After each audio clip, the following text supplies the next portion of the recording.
Here is a Schneider electric differential circuit breaker. So I want to show you how to test this circuit breaker. First of all, we are going to test if the contacts are continuous. For continuity, we are going to calibrate our multimeter to the continuity sign. This is it, indicating with the symbol of a diode or a sound. So that's continuity. So to test for continuity, since we have calibrated it to the point of continuity, you use the two terminals of your multimeter. You connect the two terminals, touch the two terminals like this. You see that the values are changing, so it means that there is continuity.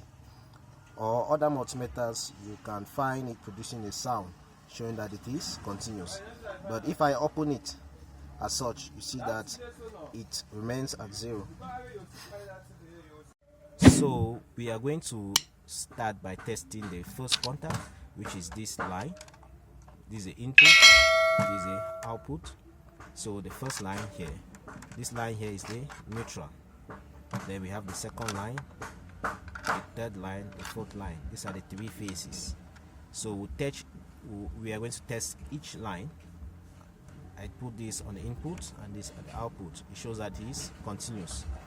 Second line, it is continuous. Third line, it is continuous. Then the fourth line is continuous. So if we off the circuit breaker and then we test, it should show that it is discontinuous, showing that there is no connection, or the line is not closed, the line is open. So you see there is no continuity. The next line, no continuity.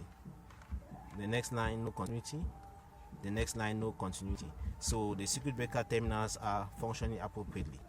Then the last thing we are going to test here is to see if the circuit breaker can trip. We are going to use this terminal, which is the reset. Here is the reset. So if you press the reset here, it should trip. I press the reset, you see that it's tripped appropriately. So the circuit breaker is okay, functioning appropriately.